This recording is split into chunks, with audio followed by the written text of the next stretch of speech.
کی ذہانت۔ ملا ایک ذہین و فطین اور مزاح والے انسان تھے۔ وہ ایک بادشاہ کے دربار سے وابستہ تھے۔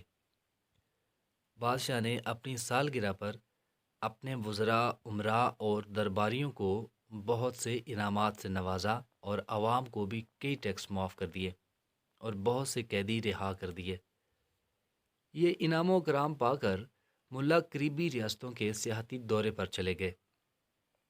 2.5-3 ماہ بعد وہ واپس آئے تو دیکھا کہ بادشاہ کچھ پریشان ہے۔ پوچھا، بادشاہ سلامت، جان کی امان پاؤں تو کچھ عرض کروں؟ جان کی امان دی۔ پوچھو کیا پوچھتے ہو ملا؟ بادشاہ نے کہا۔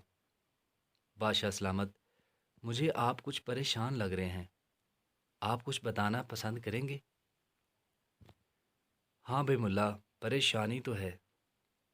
کچھ دن پہلے دربار لگا ہوا تھا، وزراء، امراء اور اوصاف بیٹھے ہوئے تھے۔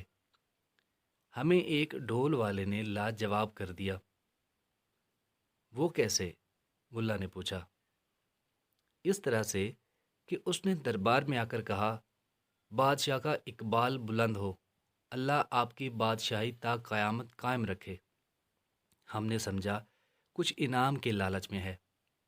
ہم نے وزیر خزانہ کو حکم دیا اسے اشرفیاں دی جائیں، مگر اس نے کہا، بادشاہ سلامت، میں انعام یا خیرات لینے نہیں آیا، چونکہ آپ ملک کے بادشاہ ہیں اور بادشاہ کا بہادر اور عقل مند ہونا بہت ضروری ہے۔ میرا صرف ایک سوال ہے۔ میرا یہ ڈھول ان چھڑیوں سے آواز دیتا ہے، آپ ایسا طریقہ بتائیں کہ یہ چھڑیوں کے بغیر آواز دے، خواہ وہ مدح میں کیوں نہ ہوں۔ میں نے جواب دینے کے لیے وقت مانگ لیا۔ کل آخری روز ہے، سمجھ نہیں آ رہا کہ یہ کیسے ہوگا۔ جواب نہ دیا تو شرمندگی ہوگی۔ یہ کوئی مسئلہ نہیں بادشاہ سلامت، ملا نے اطمینان سے کہا۔ کیا کہا؟ کوئی مسئلہ نہیں؟ بادشاہ نے حیرت سے پوچھا۔ جی ہاں، آپ اطمینان رکھیں، یہ مجھ پر چھوڑ دیں۔ ملا نے اب جانے کی اجازت مانگی اور بادشاہ نے اطمینان کا سانس لیا۔ اگلے دن دربار لگا ہوا ہے، وزراء، امراء اور رؤساء درجہ بدرجہ بیٹھے ہوئے ہیں۔ ڈھول والا بڑی شان سے چلتا ہوا آیا اور بادشاہ کے سامنے کھڑا ہو گیا۔ بادشاہ سلامت، آپ کی مانگی ہوئی مہلت ختم ہو گئی ہے، میرے سوال کا جواب دے دیجیے۔ بادشاہ نے ملا کی طرف دیکھا۔ ملا ڈھول اٹھائے آئے، زور سے ہلایا، اس میں دھم دھم کی آوازیں آنے لگیں، گو آوازیں مدھم تھیں۔ ڈھول والا حیرانگی سے ملا کو دیکھ رہا تھا جو معصوم سی صورت بنائے کھڑے تھے۔ اس نے کہا، بادشاہ سلامت، یہ سب اس شخص کی کارستانی ہے، ورنہ میرے سوال کا جواب دینا آسان نہ تھا۔ یہ کہہ کر وہ دربار سے چلا گیا۔ بادشاہ سمیت وزراء، امراء ملا کی تعریفیں کر رہے تھے۔ بادشاہ نے خلوت میں ملا سے پوچھا کہ یہ کیسے ممکن ہوا؟ میں نے بہت دماغ لڑایا، مگر میرے ذہن میں ایسی کوئی ترکیب نہ آئی۔ بادشاہ سلامت، آپ کا یہ خادم آپ کی خدمت کر کے خوش ہوا۔ پھر بھی ہمیں بھی کچھ پتہ چلے، بادشاہ نے پوچھا۔ بادشاہ سلامت، وہ ڈول میں شہد کی مکھیاں بھر کر لایا تھا۔ جو ہی ڈول ہلایا، وہ مکھیاں اڑ کر ڈول کے چمڑے سے ٹکرانے لگیں، جس سے آوازیں پیدا ہونے لگیں۔ بادشاہ سلامت بہت خوش ہوئے۔ اس نے دربار میں آ کر اعلان کیا کہ ملا کو 1000 سونے کی اشرفیاں انعام دیتے ہیں اور دربار میں ایک درجہ بڑھا دیتے ہیں۔ سب نے تالیاں بجا کر ملا کو خراج تحسین پیش کیا۔ ملا انعام کے لیے بیت المال گئے۔ وزیر خزانہ کو کہا کہ وہ انعام پھر کسی وقت لے جائیں گے۔ اس نے وجہ پوچھی۔ ملا نے کہا، مجھے شک ہے کہ کوئی چرانے کی کوشش کرے گا، کیونکہ درباریوں میں حاسد بھی ہیں۔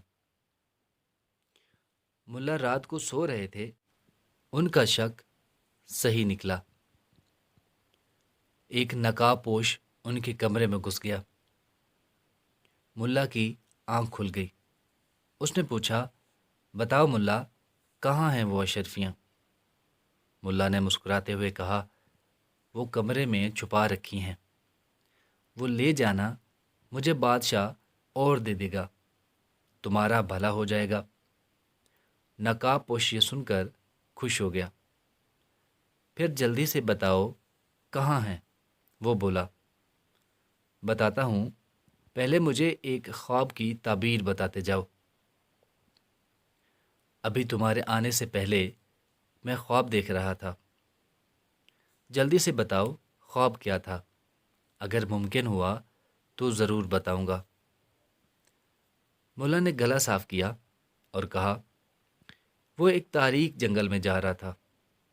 جنگلی جانوروں کا خوف بھی تھا، مگر حیرت کی بات وہ میرے پاس سے گزر رہے تھے، لیکن مجھے کچھ نہیں کہہ رہے تھے کہ اچانک میں ایک دلدل میں گر گیا۔ بہت کوشش کی، مگر جتنی کوشش کرتا اتنا ہی دلدل میں دھنستا چلا جاتا۔ میں نے بلند آواز میں اپنے بیٹے کو پکارا، فہیم الدین، او فہیم الدین۔ ملا نے بلند آواز میں کہا، مگر افسوس میرا بیٹا آواز نہیں سن رہا تھا۔ اب اس کی تعبیر بتاؤ اور اشرفیاں لے جاؤ۔ نقاب پوش سوچ میں پڑ گیا۔ اتنی دیر میں ملا کا بیٹا فہیم الدین دروازہ کھول کر اندر آ گیا اور پوچھا، کیا بات ہے والد محترم؟ اس کی نظر نقاب پوش پر پڑی۔ اس نے جھپٹ کر اسے پکڑا اور اس کی مرمت کرنا شروع کر دی۔ آخرکار ملا نے اس کی جان چھڑائی اور کہا کہ اسے کوتوال کے حوالے کر کے آؤ۔ جب وہ نقاب پوش لے کر جانے لگا تو ملا نے آواز لگائی، ارے بھائی، میرے خواب کی تعبیر تو بتاتے جاؤ۔ اس پر اس نے مڑ کر دیکھتے ہوئے کہا، میں چور ہوں، کوئی تعبیر بتانے والا نہیں۔ سچ ہے، جس کا کام اسی کو ساجے۔ آج میری غلطی نے مجھے پکڑا دیا۔ صبح جب ملا نے بادشاہ کو واقعہ سنایا تو سب درباریوں کا ہنس ہنس کر برا حال ہو گیا۔ بادشاہ نے ملا کو 2000 سونے کی اشرفیاں دینے کا حکم دیا۔ کسی نے بالکل صحیح کہا ہے کہ جس کا کام ہو اسی کو ساجے۔